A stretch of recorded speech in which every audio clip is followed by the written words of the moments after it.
Olá, amigos, sejam todos muito bem-vindos.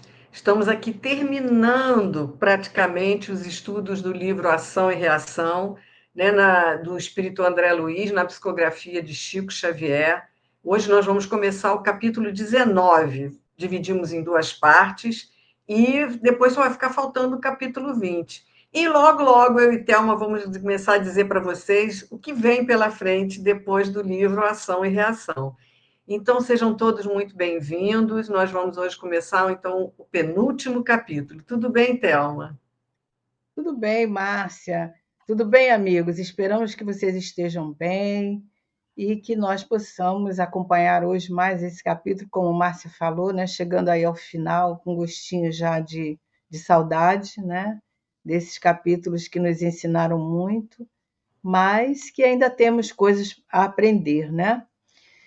E aí, Márcia, a gente antes de começar, então, a gente pode fazer aquela recordação, né, que a gente sempre faz, lembrando aí que esse último capítulo falou dos resgates coletivos, né, mostrando aí como é que ocorre o socorro, o critério que é escolhido para atender aqueles que partem nessas mortes violentas, né, como foi aí o caso desses companheiros que desencarnaram num acidente de avião, né? E o que a gente aprendeu nesse capítulo é que a morte não é igual para todos, né? O Druso ensina isso e fica assim muito claro para nós que mesmo através de uma morte coletiva, aquele desastre ali aconteceu para todos, mas a morte em si é diferente para cada um desses companheiros que passam por essa experiência. Então, a gente até falou que não há nascimento, né? Assim como não há morte igual para ninguém. Então, nesse momento, cada um vivencia a sua experiência. E acho que foi isso que ficou assim bem marcado para nós. E nós aprendemos muito com a experiência do Ascânio, do Lucas, né? Que já eram aqueles espíritos elevados ali, já eram instrutores naquele trabalho que eles estavam desenvolvendo ali, né? No entanto, a gente ficou sabendo que eles ainda tinham débitos a ressarcir. Então, isso foi bem interessante, né? Porque a gente entende que nós podemos estar, às vezes, num estágio evolutivo avançado, mas isso não quer dizer que nós não tenhamos débitos, né, diante da lei divina. E é isso, né? Então, foi Exatamente. o que marcou bastante para nós nesse capítulo 18, né? Aqueles que estão chegando agora, a gente até aconselha vocês ouvirem novamente, a estarem percebendo essas advertências e colocações do Druso, que foi muito interessante e vai ser sempre. Esse capítulo é um capítulo que a gente não esquece, Exatamente. né? E é E, isso. e o novo agora, que é o 19, é o capítulo Sanções e Auxílios. E aí a gente vai ver essa nossa, quando a gente está se preparando para voltar, como é que é a nossa, aqueles que têm condições já de opinar em alguma coisa, como é que a gente se porta, né? E a gente viu muito isso, a gente até vai lembrar mais ou menos, quando a gente estudou Missionários da Luz, né? Como Isso. aqueles que têm condições, como é que conseguem conversar, pedir coisas, tanto para melhorar ou não, interceder no seu planejamento reencarnatório. E a gente vai ver um pouquinho disso também nesse capítulo com o Druso. Não é isso? Então vamos nós. Isso mesmo. Então, esse capítulo também vai ser dividido, né, Márcia, em duas É, partes, em duas partes. né? E hoje a gente vai ver, então, a primeira parte, sanções e auxílios, né? Isso. Então, E olha, aí? André Luiz diz assim, que depois do entendimento com os internados, o instrutor Druso aqueceu em dispensar-nos alguns minutos de conversação educativa. Então, aqui, porque vocês lembram que, como a Thelma falou, eles estavam ali numa campanha de auxílio ao. Tinha tido um acidente de avião Então, eles estavam recolhendo, que eram 8 pessoas, ou 6, né? Eram 6, que iam Uhum. ser acolhidos pela Mansão Paz. Então, agora aqui André está falando, depois que eles atenderam, e aí eles pediram para conversar um pouco mais com o Druso. E aí ele diz que ele explanara brilhantemente sobre o problema das provas na experiência terrestre. Alertara-nos quanto à necessária renovação mental nos padrões do bem, destacando a necessidade de estudar, né, para a assimilação do conhecimento superior e do serviço ao próximo, para a colheita de simpatia, sem os quais todos os caminhos da evolução surgem complicados e difíceis de ser transitados. Então, olha que interessante, né, Thelma? A gente podia parar aqui um pouquinho, aí a gente Uhum. falar sobre esse parágrafo, né? Então, o Druso, é interessante que ele estava assim, falando da necessidade da gente ter sempre a mente focada no bem, né? A renovação mental, e destaca a necessidade de estudar. E eu lembro muito isso, sabe? Lembro de Emmanuel e lembro muito de Dona Ivone Pereira, porque não tem livro de Dona Ivone que ela não lembre a gente da necessidade de estudar. Ela, o Verdade. tempo todo, vários capítulos. Acabei de ler A Luz do Consolador, que eram as matérias que ela escrevia para o Reformador. Uhum. Todos os capítulos, praticamente, ela fala da Ela necessidade da gente incentiva, né, estudar. o estudo. E Porque o aqui, estudo, ele fala, vem. diga, Théo. Não, porque o estudo, ele além de nos renovar o entendimento, ele fortalece, né, a nossa fé, a certeza que nós temos através desses conceitos que a gente vai entendendo, mas de vez em quando a gente tem que estar disposto a dar uma dimensão a esses conceitos, né? Rever, estudar, porque a gente, cada dia nós estamos evoluindo e com isso a gente vai tendo um alargamento no nosso entendimento também, né? E aqui ele está falando da necessidade do estudo dos desencarnados, mas com certeza nossas também, né? Porque para Sim, assimilação de conhecimento superior e necessidade de servir ao próximo, quer dizer, tanto na vida de lá quanto na vida de cá, né? Para que a sim, gente possa colher simpatia, porque essas simpatias vão nos ajudar. Não é uma simpatia que a gente vai colher por interesse, não é isso que ele está colocando aqui, né? Mas essa necessidade da gente formar esse círculo de amizade que todos se ajudam quando tem necessidade, né? Quanto a isso, eu acho que os espíritos vai percebendo, a gente vai dando condições aos espíritos de perceber os nossos objetivos, os nossos propósitos, né? A nossa responsabilidade. Eles vão confiando em nós, né? É igual quando você dá uma tarefa para alguém que você sabe que aquele alguém pode desenvolver aquela tarefa, né? Ele tem capacidade de desenvolver aquela tarefa. Eu acho que os espíritos veem assim também, né? A nossa disponibilidade, o nosso querer aprender.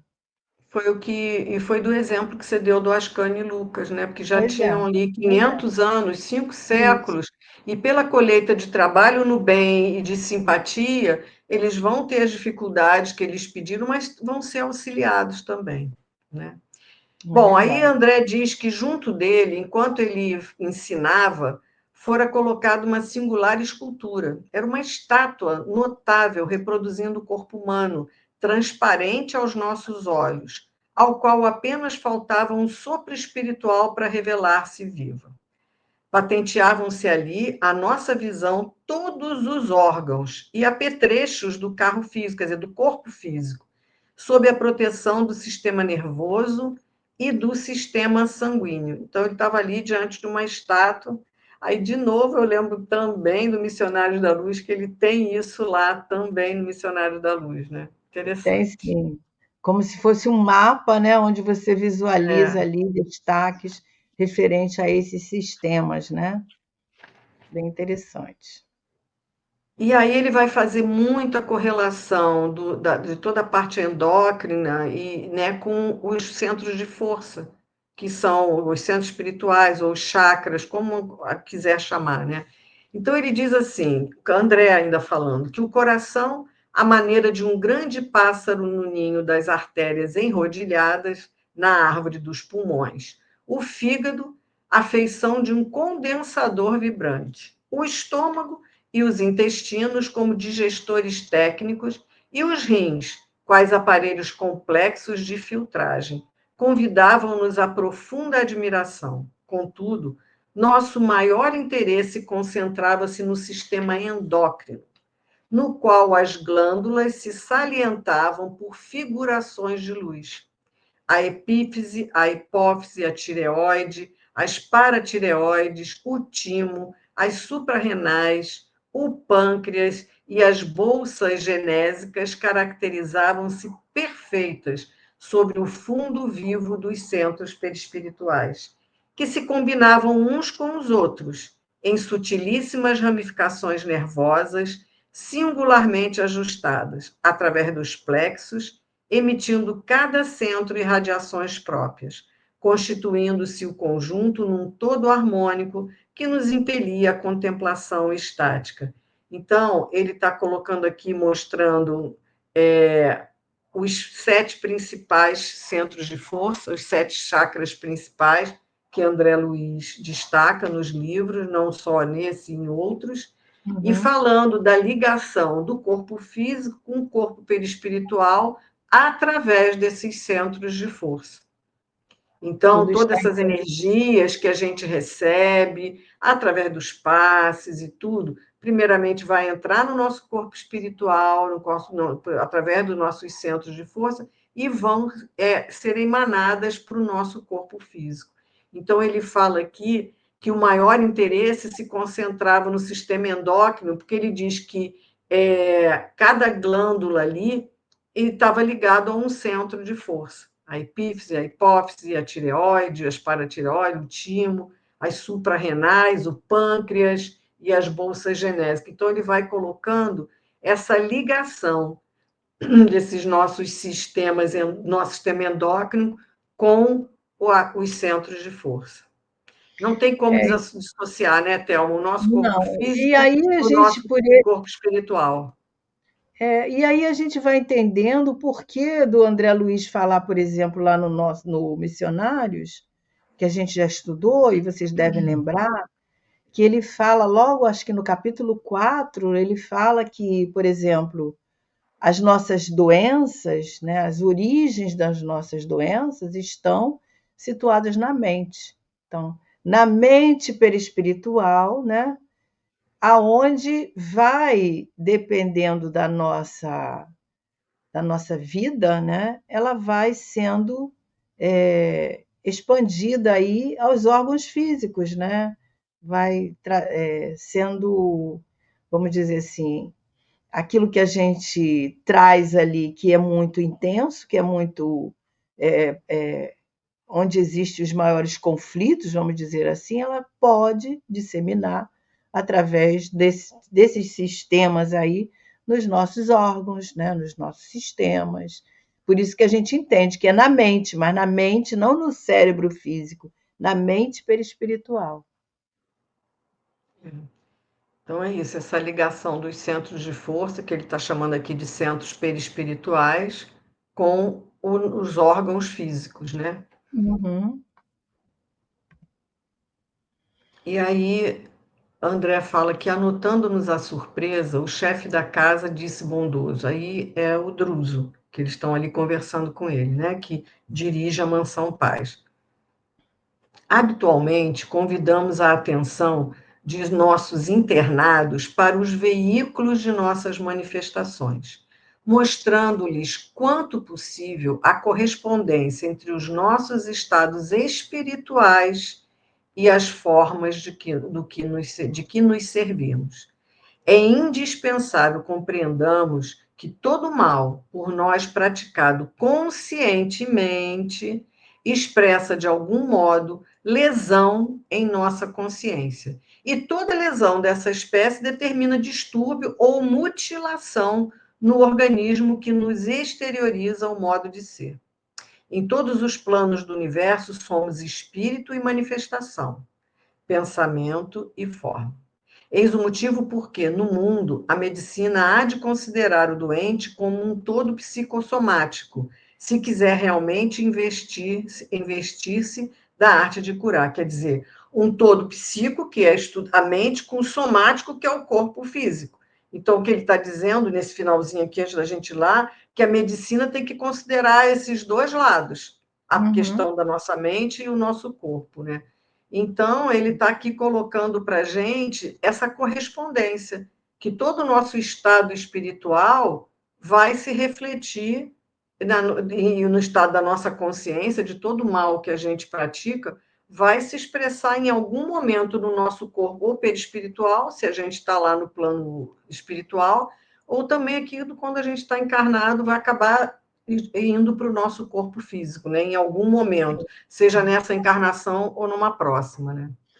E os médicos espiritualistas, aqueles que têm esses conceitos, que já entendem, né, essa questão da espiritualidade, eles afirmam que não há doenças, há doentes, né?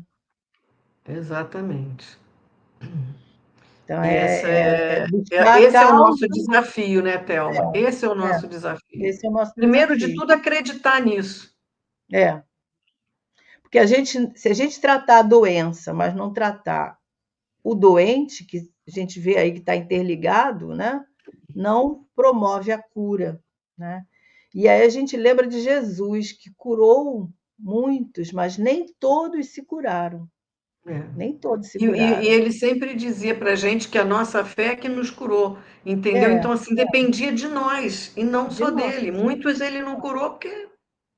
Desse entendimento, né? E hoje a gente sabe que continua sendo assim, porque o espírito é que dirige o carro, né? As doenças estão na alma.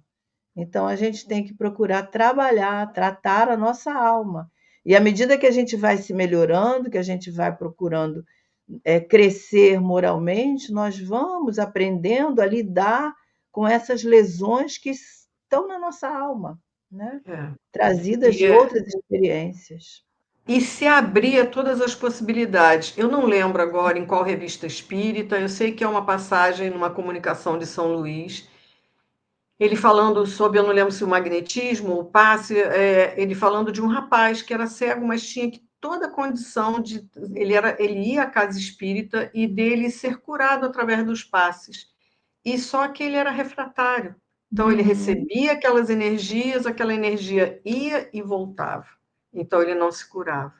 isso. E então isso é um exemplo. E eu lembro de uma reportagem que eu vi, eu não lembro se era sobre o INCA, sobre o Hospital do Câncer, eu não lembro o que é. Era uma senhora fazendo o tratamento de câncer de mama, de lencinho, já sem cabelo e tudo, e aí ela está sendo entrevistada na hora que ela está recebendo, né, pelo soro ali, a quimioterapia. E a repórter conversando com ela, se ela passava muito mal e tudo, ela falou, não. Ela falou, eu olho, que é aquele frasco de soro com o remédio, né? Eu olho e eu vejo luz, como que se ali está Uhum, entrando luz para uhum, minha cura. uhum. Ela falou, e eu não passo mal. E olha, eu tive amigas que tiveram também câncer de mama, que passavam muito mal. Verdade. Então, a gente vê como que ela mesmo, a mente dela trabalhava aquilo e ela via luz naquele tratamento, então ela não se sentia mal, não tinha aqueles efeitos. Lógico que devia sentir alguma coisa que ela colocava, mas não como muitas pessoas passam muito mal. Então, como a É nossa verdade. mente interfere na nossa saúde, em qualquer coisa, né? O problema é que a gente tem muita dificuldade de se conscientizar disso, né, Thelma?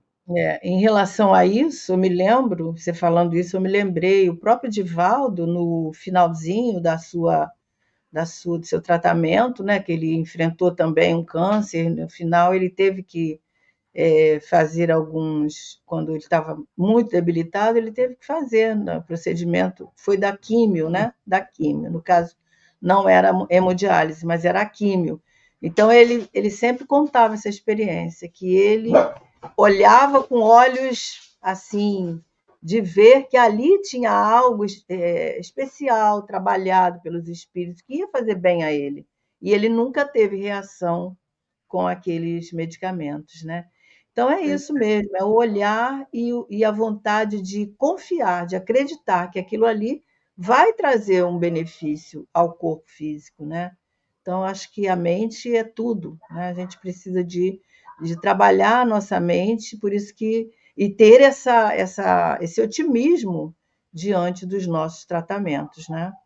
E aí eu acho que Druso resume nessa frase: em todos os planos do universo, quer dizer, seja encarnado ou desencarnado, somos espírito e manifestação, pensamento e forma. Então, Isso mesmo. ele colocou bem aqui para gente. E aí André diz que tocando uma bela escultura à nossa vista, né, o Druso continua. Da mente clareada pela razão, sede dos princípios superiores que governam a individualidade, partem as forças que asseguram o equilíbrio orgânico, por intermédio de raios ainda inabordáveis à perquirição humana. Raios esses que vitalizam os centros perispiríticos, em cujos meandros se localizam as chamadas glândulas endócrinas, que, a seu turno, despendem, que espalham recursos que nos garantem a estabilidade do campo celular. Como é óbvio, nas criaturas encarnadas, esses elementos consubstanciam, quer dizer, materializam nos hormônios diversos que atuam sobre todos os órgãos do corpo físico através do sangue. O homem comum, que já conhece a tiroxina e a adrenalina, energias fabricadas pela tireoide e pelas suprarrenais, com influência decisiva no trabalho circulatório, nos nervos e nos músculos, não ignora que todas as demais glândulas de secreções internas produzem recursos que decidem sobre saúde e enfermidade, equilíbrio e desequilíbrio nos indivíduos encarnados. Então, ele está colocando aqui, ó, a nossa mente, clareada pela razão, que é a sede dos princípios superiores à nossa mente, governa a nossa individualidade. Daí partem essas forças que asseguram o equilíbrio orgânico, por uns raios que ele diz que esses raios ainda são inabordáveis, né? Mas que a gente recebe essas energias, e aí esses centros, através das glândulas endócrinas, vão espalhar esses recursos por todo o nosso corpo. Então, a gente recebe esses raios através dos centros de força, espalham essas energias através das glândulas endócrinas e vão espalhando para o nosso corpo físico, para o sangue, para tudo, né? E gerando essas energias, essas adrenalinas, e aí o movimento de tudo aí, bem interessante, né? É Essa bem interessante, distribuição. porque o início de tudo, o estabelecimento delas é na mente, né? Então, da mente, Exatamente. elas vão sendo espalhadas através desses recursos aí pelos nervos, pelo sistema circulatório, atingindo, né, a nosso psiquismo, né? Ora, em substância, como é fácil de ver, ele continua, todos os estados acidentais das formas que nos utilizamos no espaço e no tempo dependem, assim, de um comando mental que nos é próprio.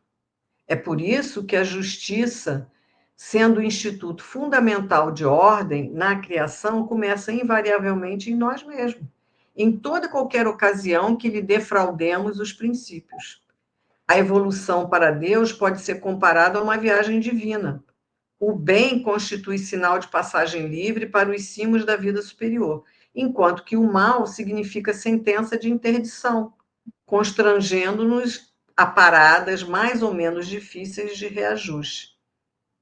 É interessante aqui, a gente só acaba. Quer dizer, André fala que, aproveitando breve pausa, Hilário observou: é admirável o trabalho educativo em andamento nas zonas inferiores, com vistas à reencarnação, que aí agora eles vão falar, mas é aqui que ele está colocando. Olha só, né, Thelma? Ele diz que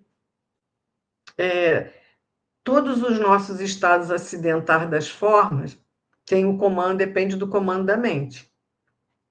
E ele diz que também que toda ocasião que a gente defrauda algum princípio, a gente vai causando essa justiça, ele fala da justiça aqui. Essa A justiça que consequência, né? acontece em nós mesmos. Quando a gente Uhum. pratica algo que vai fazer mal para o outro, ou mal para mim mesmo, né? Com comida, com bebida, com vícios, A com tudo. cólera, né? A É, maledicência, tudo. a qualquer sentimento negativo interfere nas nossas emoções, né? Então, ele diz que às vezes as consequências, às vezes não, as consequências acontecem, começam a acontecer em nós mesmos, né? Com problemas que a gente vai O arrumando para a problema, nossa vida, né? o problema, por exemplo, da pressão alta, né? Ela é um sintoma desencadeado por emoções geradas na nossa mente, no nosso psiquismo. Às vezes a gente não se dá conta, né? Mas algo acontece onde há todo esse caminho aí que vai desencadear o aumento, a desregulação, né?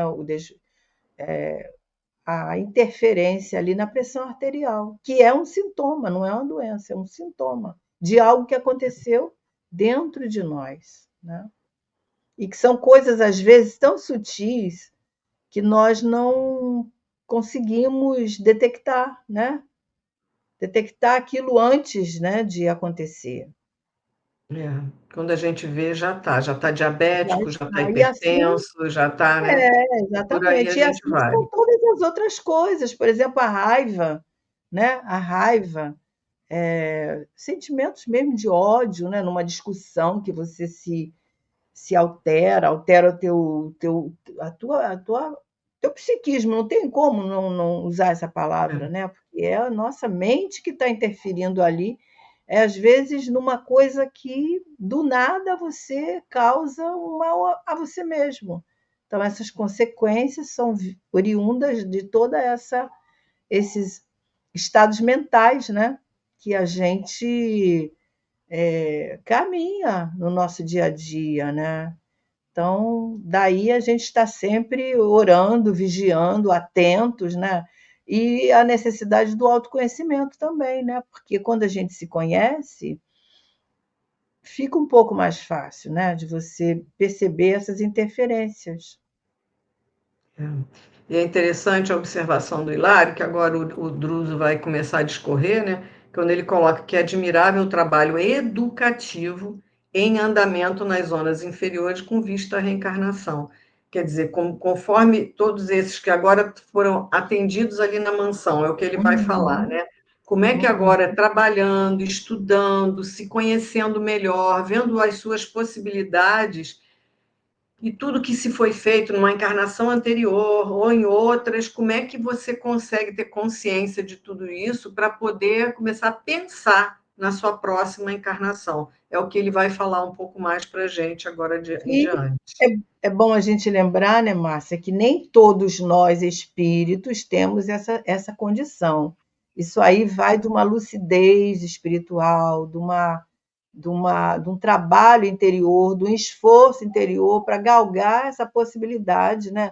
A gente lembra lá do Sigismundo, né? Porque nem todas as encarnações são possíveis os espíritos estarem Uhum. interagindo, vendo o que é melhor, ou então entendendo, né, como a gente vai ver mais na frente, o porquê daquela injunção ali encarnatória, né? Então a gente precisa trabalhar muito para isso, né? Um esforço para nós ascendermos esses páramos. Então, às vezes, a gente vê que a gente consegue participar desse planejamento, mas a maioria de nós não. Não, Tem, não. tem, tem encarnações, reencarnações que são compulsórias, vai, às vezes não tem nem noção que desencarnou, já está voltando, Isso. né?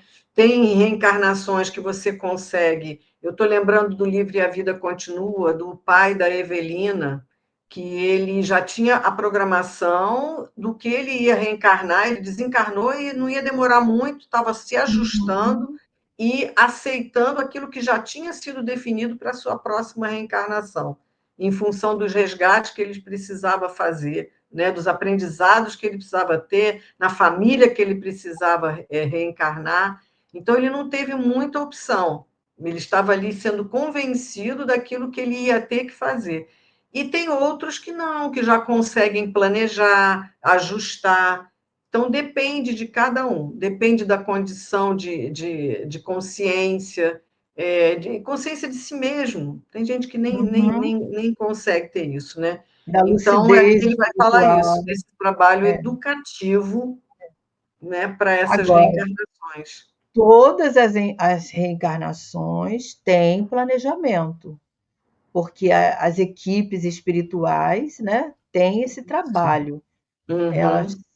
elaboram esse planejamento para o espírito, mesmo que sejam essas reencarnações expiatórias que o espírito, como você falou, que nem sabe, mas ele vai reencarnar, como se Mas tem fossem um planejamento. adormecidos, né? Mas tem um planejamento, tem um porquê daquela reencarnação Uhum. ser assim, né? Isso a gente viu no Obreiros, né? A gente viu esse tipo vimos também no Missionários, espíritos que reencarnam como se fossem dormindo, né? Adormecidos, crianças adormecidas. Então, tem É vários tipos isso. de reencarnação. Inegavelmente, falou o Druso, é preciso informar a todos os nossos irmãos em vias de retorno ao círculo dos homens que o corpo carnal, com as tarefas que lhe são consequentes, vale por verdadeiro prêmio da bondade divina, que é necessário valorizar. Olha só o recado que a gente. E às vezes a gente não valoriza o nosso corpo, porque às vezes a gente maltrata e muito, não consegue ter disciplina, não consegue os nossos vícios, as nossas vontades. O corpo já está dizendo, eu não aguento mais, e a gente continua, né? Uhum. Então ele diz que pela bondade divina é necessário que a gente valorize esse nosso corpo. Aqui, nas esferas purgatoriais, que é onde a mansão paz está instalada, contamos com verdadeiras multidões de criaturas desencarnadas que procedem do mundo em deploráveis crises alucinatórias, após Uhum. malversarem, quer dizer, estragarem os bens da vida humana. Muitas, por infelicidade da própria ignorância, não puderam acomodar-se a qualquer tipo de concepção religiosa. Entretanto, Uhum. milhões de pessoas, longe do respeito pela fé maternal que as esclarecia, nos compromissos esposados perante Deus, entregavam-se conscientemente à crueldade mental, cavando ruína e amargura para si mesmas, porque o mal infligido ao outrem era sempre mal que amontoavam sobre as suas cabeças. Quer dizer, ele fala aqui que a gente tem que valorizar o corpo, aí ele diz que lá, naquelas esferas onde eles estão ali, né, purgatoriais, tem várias multidões que vêm para lá, acabam de desencarnam, né, em deploráveis crises alucinatórias. E ele fala aqui que muitos desses nunca tiveram nenhuma noção de religião, da existência de Deus e tudo. Mas o que é pior ainda, milhões que tinham toda essa fé maternal, que conheciam, entregavam-se conscientemente a essa crueldade mental, né? Cavando a nossa própria ruína. É interessante ele falar essa questão de milhões de pessoas longe do respeito pela fé maternal que as esclarecia, porque, por exemplo, os nossos filhos, né? Quantas vezes a gente aconselha, né? A questão das noitadas, da bebida, do álcool, né? Dos vícios em geral, né? A fé maternal, porque sempre junto desses espíritos, né? Que sobrecarregam o corpo físico, existe uma mãe cuidadosa ali que alerta, né? Uma Uhum, avó e espíritos que durante a vida não se importam com o sono, com a alimentação, tudo isso é bobagem, né? Então, abusam da energia que tem, desgastam essa energia, né? A própria voz, a própria tudo, né? Você usa e abusa, você fica debilitado, né? Então, o corpo é frágil. O espírito é imortal, mas o corpo é frágil. Então, entregavam-se inconsciente a olha só, a crueldade mental, cavando para si mesmo essa ruína. Então, muitos espíritos chegam ao mundo espiritual nas regiões dolorosas, né, com esses sofrimentos todos, por não entenderem que o corpo é um bem, né, que Deus nos dá para nós utilizarmos aqui enquanto encarnados, né? E aí não tem outra consequência senão no seu sofrimento, né?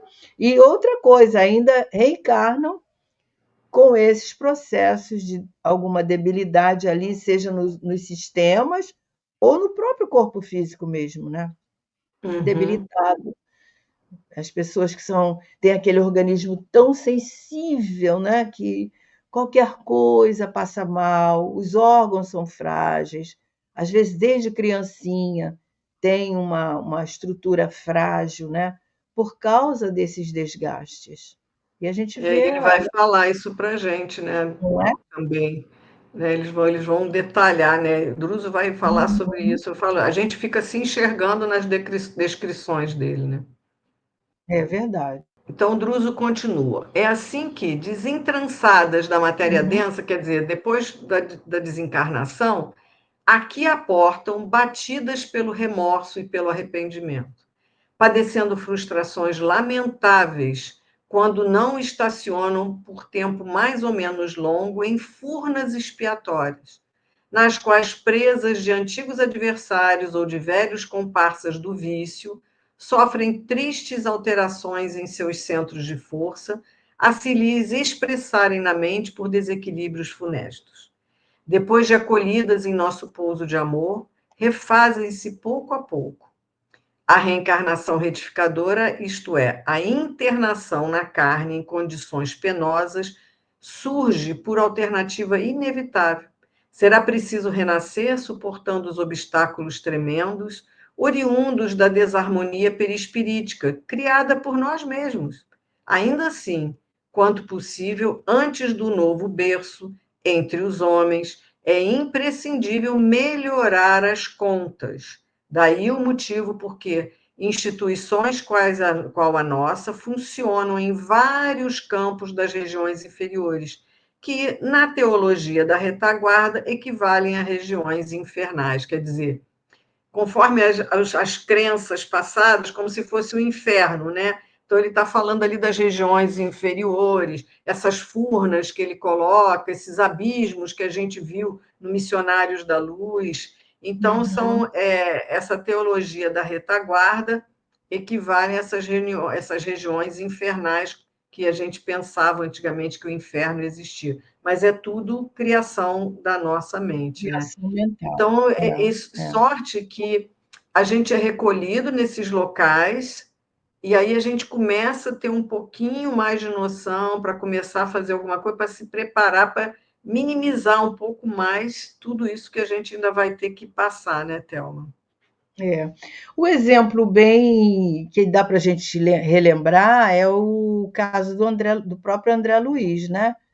A gente sempre se reporta ao livro Nosso Lar, porque é um exemplo assim que todo mundo lembra e conhece, né? Até porque teve o filme e tudo mais. A gente viu, por exemplo, o André, ele desencarna com processos de enfermidade, né, nos órgãos, e ele vai para o mundo espiritual inferior, a gente conhece o nome de umbral, né? Lá ele passa aquele período todo e depois, quando ele é recolhido, ele vai aos poucos tendo conhecimento por que durante aquele período ele foi chamado de suicida, né? Justamente por causa desse abuso que ele tinha, os sintomas da doença não se tratava, apesar de ser um médico, né?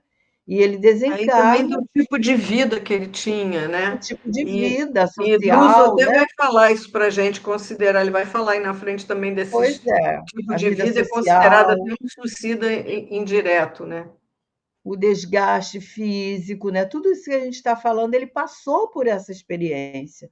E aos poucos, na própria erraticidade, ele vai tomando ciência daquilo que ele mesmo causou, né? E por que ele foi recebido daquela forma lá no mundo de trevas, que como você falou, que não existe, plasmado pela nossa mente, né? Pelos nossos conceitos, pelos nossos valores, Aí a pelo gente se tudo. afiniza com essas E se mentes, né? afiniza com aquelas mentes que já estão lá. E aí somos direcionados, né, pela lei de atração a essas mentes que também estão em sofrimentos. Então ele fala aqui, ó, será preciso renascer, suportando os obstáculos tremendos, oriundos, né, dessa desarmonia perispirítica criada por nós mesmos. Então, essa falta de conhecimento, esse, vamos dizer assim, esse descaso, faz com que gere toda essa desarmonia no nosso perispírito, ficando lá marcado. Então, na próxima vez que nós vamos programar, ou será programado para nós uma nova oportunidade, está lá os registros, né, que foram daquilo que foi causado ali. Porque o perispírito é vamos dizer assim, o molde, né? Onde fica ali gravado todas as desarmonias, sejam mentais, sejam dos atos que nós praticamos, está tudo ali gravado. Isso aí. Então, se a matriz mostra o defeito, logicamente o corpo gerado pela matriz será de acordo com aqueles defeitos que apresentam ali, né? E aí ele continua: o que, porém, existe de fato é o imenso umbral, situado entre a terra e o céu, dolorosa região de sombras, erguida e cultivada pela mente humana, em geral rebelde e ociosa, desvairada e enfermiça. Os companheiros desencarnados que despertam devagarinho para a responsabilidade de viver, encarando face a face o imperativo do renascimento difícil no mundo, passam a trabalhar aqui laboriosamente, vencendo dificuldades, né, terríveis e superando tempestades de toda a sorte para a conquista dos méritos que descuraram, quer dizer, que se descuidaram durante a permanência no corpo, de modo a implantarem no próprio espírito os valores morais de que não prescindem para a sustentação de novas e abençoadas lutas no plano material. O orientador, mostrando o olhar coruscante de entendimento e carinho, a feição de professor emérito e bondoso, que deseja o progresso dos aprendizes, fez longa pausa e perguntou: compreenderam? Quer dizer, ele fala desse umbral que está entre a terra e o céu, dolorosa região que é criada pela mente humana, rebelde, ociosa, desvairada e doente. E aí, quando aqueles que estão ali, a gente viu isso no Obreiros, né? Também a gente viu daquele com a Zenóbia, lá naqueles abismos, quando aqueles que do fogo purificador, aqueles que querem realmente do seu coração despertar, esses são levados e atendidos, porque aí ó, despertam devagarinho, e aí vão começando a tomar consciência de si e veem tudo que fizeram, começam a trabalhar, começam a atuar no bem, começam a ajudar, e aí eles têm condições de irem percebendo a necessidade da próxima encarnação sobre o que eles vão ter que passar as suas lutas no plano de novo aqui, né? Isso mesmo. É uma longa caminhada, né? E Exato. isso demanda tempo, né? Demanda tempo. Você vê, o André Luiz ficou 8 anos nesse processo até poder ser despertado, até poder receber o auxílio da espiritualidade. O irmão Gotuso, você citou aí Obreiros, né? Lembrei do irmão Gotuso, que desencarna antes, também era médico, desencarna antes do André, e ele já está lá sendo trabalhador lá na casa transitória. No entanto, tem um momento que ele ainda fala, num diálogo lá com o André, ele fala, né, que ele ainda não aceitava a morte, porque ele ainda estava preso em algumas questões, que também traz esse atraso, né, para o espírito. Então, isso demanda tempo, então isso não é assim, do momento para o outro. É aos pouquinhos, é aos pouquinhos que vai havendo esse despertar, né?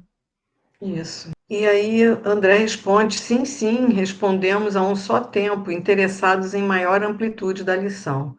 E aí o Druso continua que é assim que todos nós, para o recomeço nas lides carnais, solicitamos o regime de sanções, quer dizer, coisas que nós vamos ter que passar. Ou alguém, quando não disponhamos o direito de fazê-lo, não o obtém, suplicando em nosso benefício às autoridades superiores. Quer dizer, Quando eu não tenho a condição de solicitar sanções que eu quero então agora na próxima encarnação passar por essa dificuldade. Mas quando eu não tenho condição de pedir por mim mesmo, alguém que também já me ajuda vai lá e pede por mim. É disso que ele está colocando aqui. Aí o Hilário fala: regime de sanções, ele diz perfeitamente. Não nos reportamos aqui às medidas de natureza moral, pelas quais enfrentamos compreensivelmente na família consanguínea ou na intimidade da luta. A reaproximação com os espíritos de que sejamos devedores de paciência e ternura, tolerância e sacrifício, na solução de certas dívidas que nos obscurecem a senda, mas sim a providências retificantes depois de muitas quedas reiteradas nos mesmos deslizes e deserções, que imploramos em favor de nós e em nós mesmos, quais sejam as deficiências congeniais com que ressurgimos no berço físico. E aí ele vai depois continuar esse processo, mas ele fala que, olha, ele não está falando dessas sanções nas questões morais, isso nós vamos ter que passar. Ele está falando aqui, quando ele está analisando aquela imagem do corpo humano, são essas sanções no corpo físico que nós vamos ter que passar em função de consequências do que nós geramos para Uhum, nós mesmos, né? uhum, uhum. É isso mesmo. É E a assim, misericórdia atuando, né, nos dando novas oportunidades diante de situações que nós criamos, mas que será possível. E aí vem várias colocações que ele vai nos trazer muito interessantes para nós meditarmos, né? Mas isso vai ser na parte 2 desse capítulo. isso, a gente vai parar aqui porque ele agora vai falar, ele vai dar vários exemplos para a gente, né, de que sanções são essas. No próximo Isso, capítulo, na próxima parte, ele vai falar sobre isso. isso mesmo. Então, até semana que vem, né? Até semana Vocês que não vem. esqueçam de deixar o seu like, que isso ajuda bastante a que esses estudos possam chegar a outras pessoas e que a gente possa se encontrar aí na semana que vem, já praticamente no finzinho do nosso No livro. Não é final, isso, né? Théo? Pois é. Então é isso. Nós agradecemos a companhia de vocês, esperamos que vocês tenham gostado desse capítulo e que nós possamos estar aqui na próxima semana para saber mais sobre essas advertências e conhecimentos, né, que o Druso está passando para nós. Até Isso lá, aí. Márcia. Até lá, Thelma. Até lá, amigos.